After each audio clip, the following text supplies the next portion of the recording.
We now take you live to right outside the JSE in Sandton, where COSATU leaders have been addressing, of course, those that are in attendance. Let's listen in.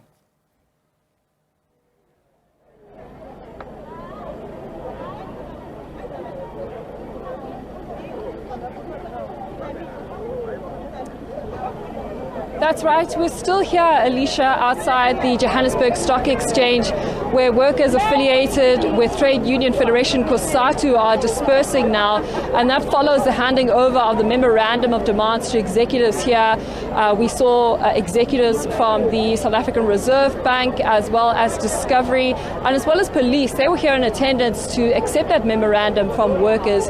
But to talk to us about the issues is the SACP, part of the tripartite alliance. We've got Mapaila, the General Secretary. Solly, a very good afternoon and welcome to the program. Thank you very much. Talk to us about the grievances of workers. You've addressed workers today. Tell us what you've said to them. Yeah, the most important thing was that workers are fighting for their rights against the cost of living crisis that has now engulfed every part of society, high food prices, energy crisis. Workers can't afford electricity. Water services are going high. Their interest rates for their mortgages are also going high. So in the absence of a strong public sector economy, they are left to the market forces. And the market forces are not controlled here. They are controlled by international systems.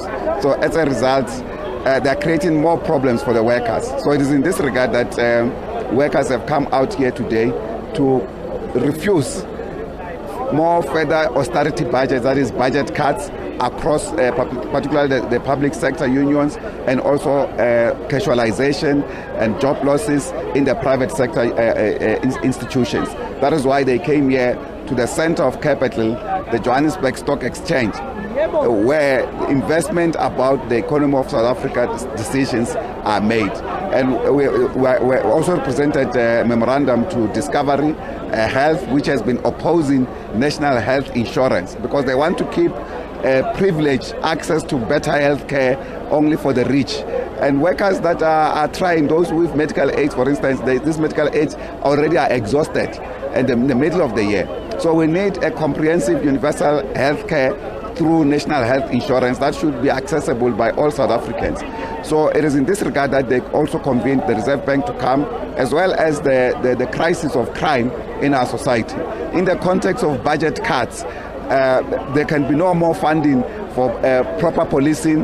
The state and the government relies on the private sector to provide services for our community. Hence, you can see crime getting out of control in our country because there's not enough police personnel. The economy is in a crisis. At the same time, we are giving in to the capitalists. Hence, this march was presenting demands largely to the capitalist forces, as well as a public sector entity, the Reserve Bank, that is independent from the South African government. But the Reserve Bank, I can tell you with my eyes closed, you can go and look at the reports of the general outlook by the IMF, economic outlook by the IMF and the World Bank and OECD countries. They are independent from South African government, but not independent from the IMF and the World Bank in terms of policy orientation. That is why even the Reserve Bank was called upon to say, cut the cost of living, reduce the inflation. And also the government must condemn other entities like Eskom, for instance, that every year astronomically increases prices that are unaffordable to the workers. There must be guarantee for energy, for electricity to our people, as well as water and other basic services like housing, as well as sanitation.